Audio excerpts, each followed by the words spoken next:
Hello viewers, welcome to my YouTube channel. কেমন আছেন সবাই? আশা করছি ভালো আছেন। অল ইন ওয়ান চ্যানেলের পক্ষ থেকে আমি সৈয়দ হোসাইন।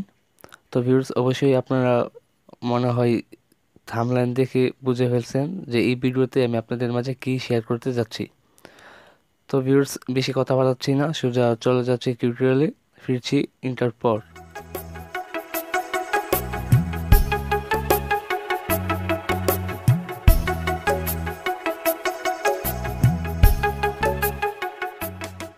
ওকে ফ্রেন্ডস, আই উইল বেক। তো ফ্রেন্ডস, ফার্স্টে অফ আপনাদের মাঝে আমার একটি রিকোয়েস্ট থাকবে। যারা এখনও আমাদের এই চ্যানেলটিকে সাবস্ক্রাইব করেননি, প্লিজ তারা এখনই আমাদের এই চ্যানেলটিকে সাবস্ক্রাইব করে নিন আর পাশে থাকা বেল বাটনটিতে ক্লিক করে রাখুন। সকল আপডেট ভিডিওগুলো সবার আগে পেয়ে যাবেন। তো ফ্রেন্ডস, এখন আমি আপনাদেরকে দেখাবো যে কিভাবে যে কোনো অ্যাপ্লিকেশনের ব্যাকগ্রাউন্ডে আপনাদের নিজের পিক ইউজ করবেন, অর্থাৎ যে কোনো অ্যাপ্লিকেশনের ব্যাকগ্রাউন্ডে আপনাদের নিজের পিকচার সেভ করবেন। তো সেটা কিভাবে করবেন, এর জন্য প্রথমে আপনাদের চলে যেতে হবে প্লে স্টোরে। প্লে স্টোরে যাওয়ার পর এখানে সার্চ দিবেন ডিজেঙ্গার টুলস। ঠিক আছে, আই DISINGER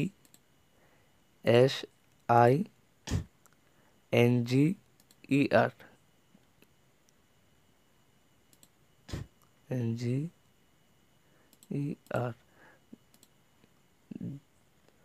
ডিজেঙ্গার টুলস, TOOLS।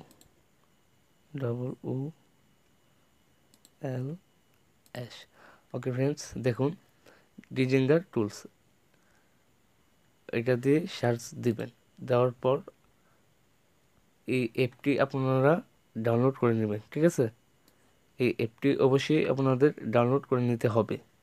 এটা ডাউনলোড করার পর ওপেনে ক্লিক করে দিবেন। ওপেনে ক্লিক করার পর আপনাদের মাঝে এমন একটা ইন্টারফেস চলে আসবে। তো অবশ্যই আপনারা স্ক্রল ডাউন করে নিচে আসবেন। আসার পর যে দেখতে পারতেছেন মকআপ এভারলি, এই অপশনটা এনেবল করে দিবেন। তো আমি এনেবল করে দিলাম।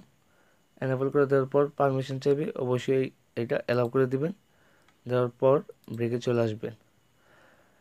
সো তারপর এই যে দুইটা বক্স দেখতে পারতেছেন, ওটা হচ্ছে মোবাইল আর ওটা হচ্ছে ল্যাপটপ, অর্থাৎ ডেস্কটপ। ঠিক আছে, তো আমরা যেহেতু মোবাইল থেকে করতেছি, অবশ্যই আমরা এই প্লাস আইকনে ক্লিক করে দেব। এই যে দেখুন, এটা এই প্লাস আইকনে ক্লিক করে দেব। এটাতে ক্লিক করে দেওয়ার পর আপনাকে সোজা গ্যালারিতে নিয়ে যাবে।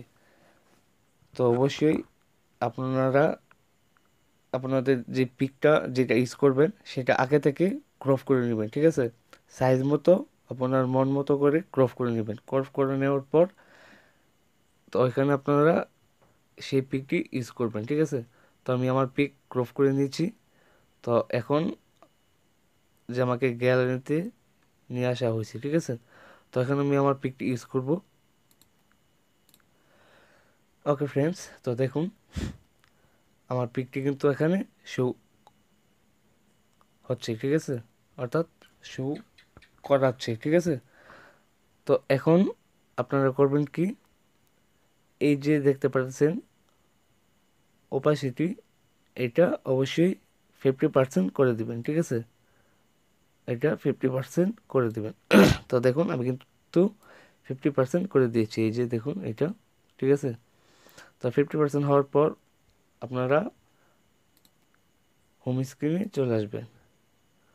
তো এখন যদি আমি আমার এমএক্স প্লেয়ারে যাই, তাহলে দেখতে পারবেন, দেখুন এটার ব্যাকগ্রাউন্ডে কিন্তু আমার পিক। ঠিক আছে,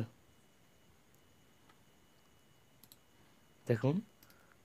তো এখন যদি আমি সাপোজ ক্যালকুলেটরে যাই, তো দেখুন আমার পিকটি কিন্তু শো হচ্ছে। ঠিক আছে,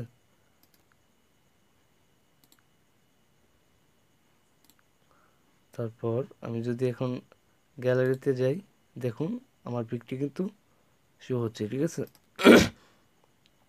অর্থাৎ যে কোনো অ্যাপ্লিকেশনের ভিতরে কিন্তু আপনার পিকটি অটোমেটিক এনি টাইম থাকবে, ঠিক আছে, যতক্ষণ পর্যন্ত আপনি এই এটা অফ না করবেন। ওকে, তো ফ্রেন্ডস, এই ভিডিওটি যদি ভালো লেগে থাকে তো অবশ্যই একটি লাইক দিবেন, বন্ধুদের সাথে শেয়ার করবেন। আর কোনো প্রকারের টিউটোরিয়াল প্রয়োজন পড়লে আমাদেরকে কমেন্টসে জানাতে পারেন, সো আমরা দেওয়ার চেষ্টা করব। তো আজকে মূলত এই ছিল ভিডিও। যদি কারো কাছে ভালো লেগে থাকে তো অবশ্যই কিন্তু একটি লাইক দিবেন ফ্রেন্ডস। তো আজকের জন্য বিদায় নিচ্ছি। সবাই ভালো থাকুন, সুস্থ থাকুন। ইনশাল্লাহ দেখা হচ্ছে নেক্সট টিউটোরিয়ালে।